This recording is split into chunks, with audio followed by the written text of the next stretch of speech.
I just know, I just know that y'all didn't think that I was gonna let Michigan basketball get away with that embarrassing ass performance they put on in the Big Ten tournament. Now, I understand the team wasn't good. Why they weren't good, I have no fucking clue. But let's get right to the nitty gritty. Jet Howard being the lottery pick, I understand how drafts go. You're projecting, excuse me, you're projecting what a kid's future may be. So is Jet Howard a lottery pick? To me, I haven't, now honestly, I haven't watched other basketball teams, a lot of basketball teams this year. So I can't say the talent that is in this draft. I don't know. I don't know the full talent um, of everybody in the country. But if you're asking me, do I think Jet Howard is a lottery pick? No, I do not. Do I think Kobe Buffkin, who hails from my city, Grand Rapids, Michigan, do I think Kobe Buffkin, with all he showed in the second half of the season, do I think that he's a lottery pick? No, I do not. I think these guys can be mid, more likely in the 20s, later in the first round type guys. If they come back, I believe they both can be lottery picks without a doubt. Um, Top 10 picks, maybe even top 5. They're that good. Hunter Dickinson, I don't see a future for him in the draft unless he shot the three pretty well, but he doesn't have a right hand, and at the rim at least, and he he has to improve his outside shot. Even though it's good for a big man, I think for him to have an NBA future, he should become more of a Chris Bosh type with Miami, more of a guy like not just shooting threes. I'm not saying just shooting threes, but just being able to rely more on your jump shot than being in the post. Um, he doesn't have good. At times, he shows good footwork when you have to make him play defense and perimeter. But of course, he's a big man. Sometimes he gets eaten alive. His instincts sometimes get the best of him. So those three, I don't know. I think of the three, um, the more I give the best chance to come back to is probably Kobe, and then Hunter, and then Jet will be last. But it's not like a great percentage. I think Jet's leaving. I just think that the NBA heads, he's his dad. His dad has connections. So God only knows what his dad's hearing. I don't think, being that the Juwan Howard, Jet's family is well off, so he doesn't need the money. Um, a lot of people are talking about him leaving early because he can get the process started on getting a second contract quick. A lot of guys like to get that second deal at a certain age. I don't think Jet's decision is going to come down to money or anything like that. I think if Jet feels he's ready to go, he'll go. If Juwan feels like Jet's ready to go, he'll go. I don't think Jet's ready to go. He has very, very, very, very, very, very fucking bad awareness on defense. He's lost a lot. Now I get, a lot of people are saying, well, the team plays better without him. The team plays better without him. Here's someone said that on the radio, and it was talking about Joey Baker. Now Joey Baker's not it. He was supposed to be our best shooter, percentage wise, yes, but there also comes with the fact that when Joey Baker's out there on the floor with Kobe, with Hunter specifically, Hunter's going to catch most of the coverage, and Kobe's going to get some attention. Joey's not going to get, the bulk of attention. So if the team looks better offensively, because Joey Baker's not a good defender at all, when they look good defensively, offensively, when Joey Baker's out there, it's because he's getting open shots based off the fact that they're playing Hunter a certain way, right? And Hunter he can pass the ball to the double team really, really well. Um, so when people say, well, Jet messes up the offense, well, Jet Jet is their best offensive player. Without it, it's not even close. He's their best offensive player. The problem with Jet is he relies so much on the fact that he can't hit those tough deep threes any type of way. He's a young player. He thinks I can make any shot at any time, and if he doesn't feel like he's having an impact, he starts to just force feed shots. And the way he's being defended is way different than the way Joey Baker's being defended. They are, if you watch these games, Hunter most times gets to, I say in the last 5-6 games, he's really been double teamed really hard. Teams are just like, we're going double team Hunter, we're going double team Hunter. A lot of times this season, I didn't really see it. He was getting a lot of 1-on-1s, and that bode well for Michigan. It's just that Michigan was so bad at the time of getting him the ball. That's why they got better towards the end of the season. They started getting him the ball more in the paint, and he started dominating a little bit better, and spreading the ball out when people double team. But Jet, if you watch the games, they are sticking to Jet like glue. And when he gets a pick to come off the pick, they're coming out on that pick far, and he's being extended beyond the 3-point line, and he's not driving the ball to the basket he has handle. That's something about Jet I didn't understand. One of the skills coming in is he can get off the bounce, he can get to the basket, he can get other guys involved. And he did that earlier in the season. I don't know what happened towards the back end. If you ask me my honest opinion, Jet is a confident dude. He's a confident player.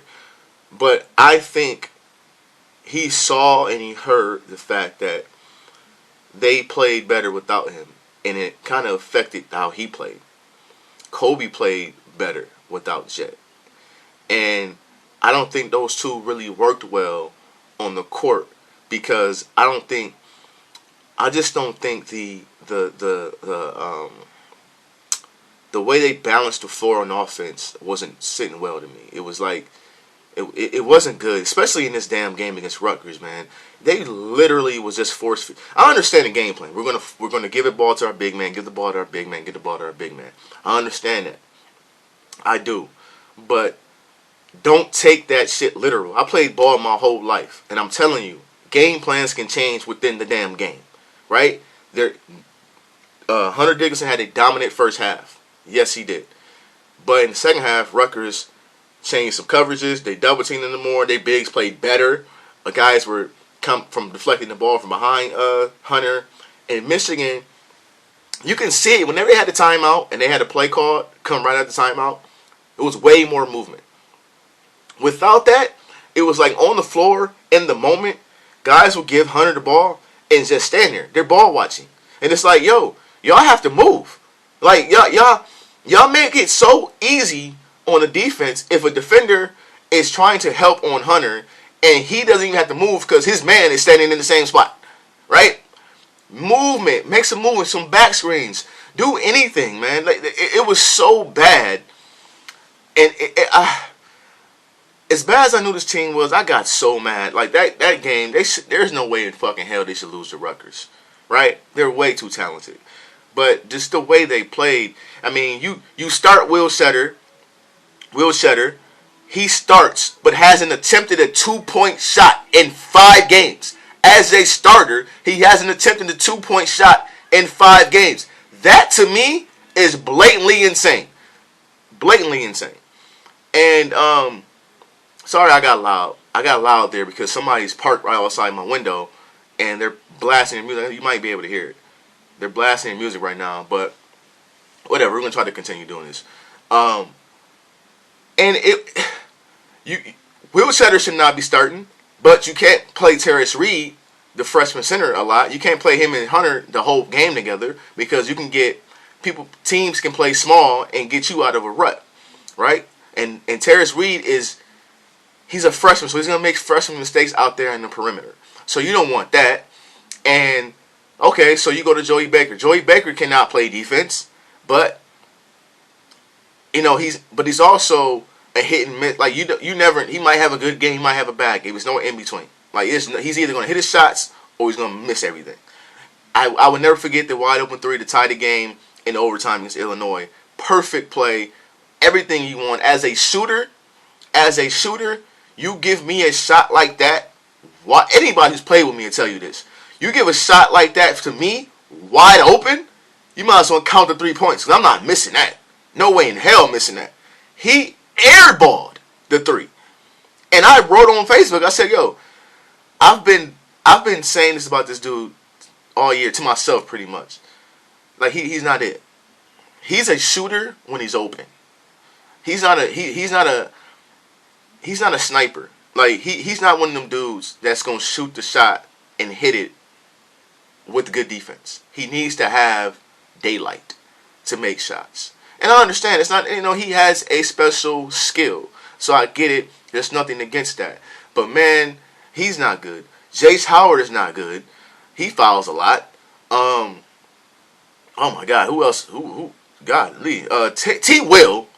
T. Will is a upperclassman and is absolutely bad.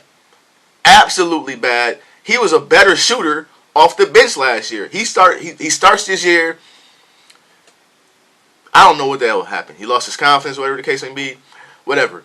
But he's unplayable.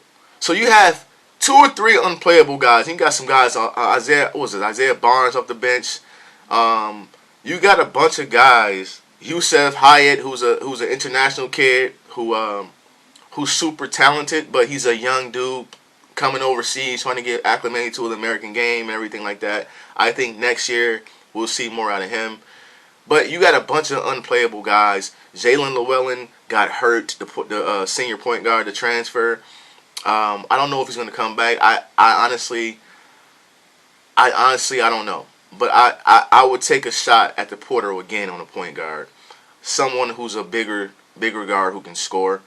Nothing against Doug McDaniel. He's a young. He wasn't supposed to play this much this year. He wasn't supposed to play this much. He got thrown into it because Jalen Llewellyn tore his ACL. You know what I'm saying?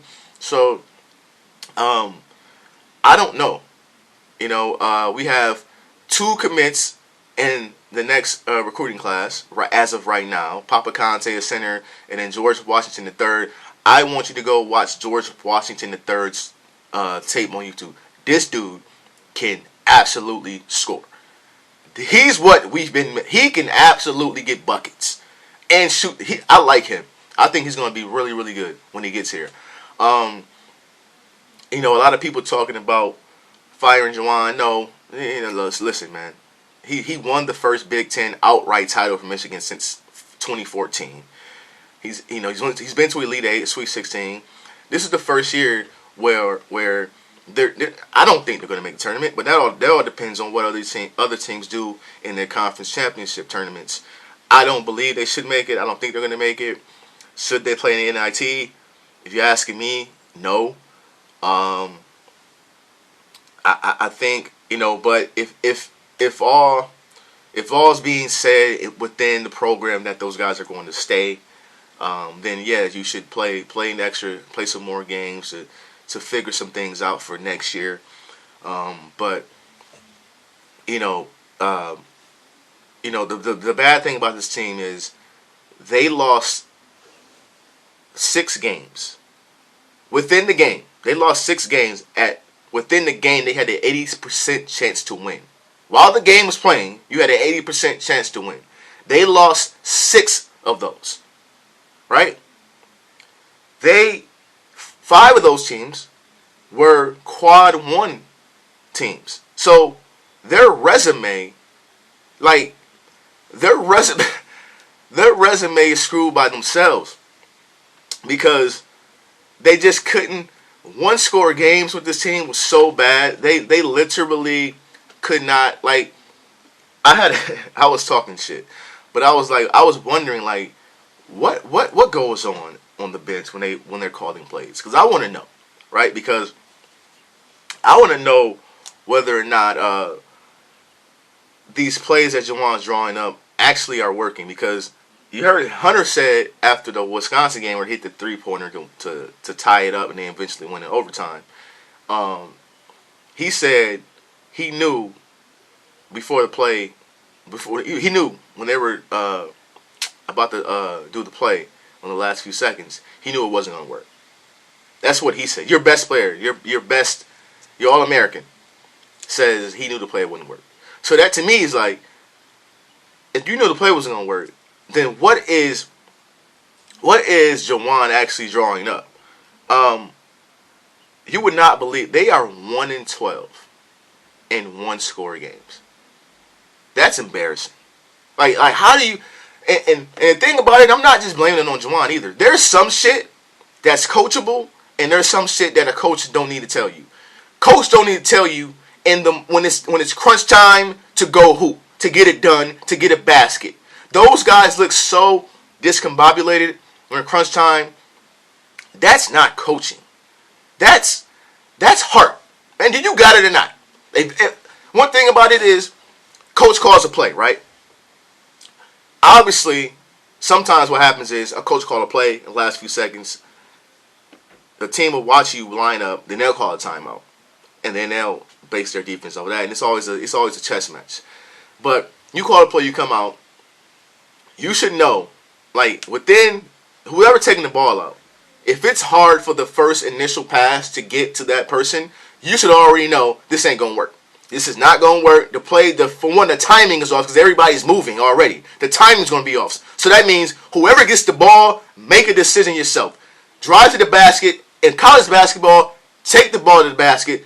These dudes will foul you. They will foul you. So they're going to panic and they will foul you. What happens in Michigan is they get the ball, they're looking for Hunter, they're looking for wherever the play is supposed to go. So then they're all stuck. Like, oh well, the play's not gonna work. Who's gonna get it? And it's like, whoever has the ball, shoot the damn ball or go to the basket. It's not that hard, man. Basketball is hard, but it's not that hard. Like,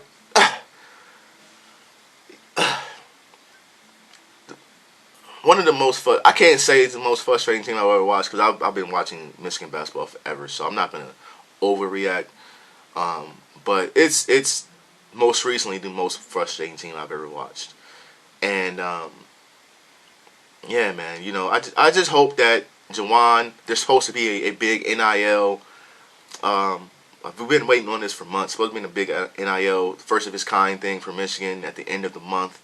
So hopefully that helps with recruiting a lot better. Now you can go play the money bag game with everybody else. Go hit the transfer portal. Don't build your team off the transfer portal, but just use what you don't have. You know what I'm saying? Get what you don't have in the transfer portal. I think Juwan's a heck of a coach. I wanted Juwan. You know what I mean? When John Beilein, I'll never forget. I was driving home when I heard John Beilein had left. And the first thing I said was, without even knowing anything, I was like, Juwan Howard's the only guy for this job. The only coach for this job is Juwan Howard. And I think that he talks about the fact that he understands what these kids are going through. So he tries to push it onto them what he experienced and how he understood how it was and how he felt. But the problem with that is you can't be them. Like, they have to do it themselves, and they're not doing it. And I think that's the frustrating thing for him, is that he wants them to get it. He wants them to play hard and to live in those moments. And he has a team full of guys who just don't. They either don't trust each other, or they don't trust what's going on. And if they don't trust what's going on, that's a bad thing. If they don't trust each other, that's because I believe it's roles. Nobody knows their roles. When crunch time comes and everybody discombobulated, you know why? Because nobody knows who's the guy. Who's the guy? And if nobody's going to shoot the ball, then let Hunter shoot the threes. I don't care. He doesn't give a damn. He doesn't care. So look, man, it's a lot this team has to work on. I think they all should be back. I would like for Hunter to leave. Because I think they play through, and it's not nothing against him. I think they play through him too much. They rely on him so much. It just makes the other guys look bad. But yeah, man. Hopefully, if they get lucky and get in, of course I'm gonna watch the game. I'm not expecting nothing much, but I don't believe they probably have a 0.1% chance of getting in the tournament. But it is what it is at this point, man. Very, very disappointing end to the Michigan basketball season. It's tough, man. Where's football at? See y'all next time, man. Peace.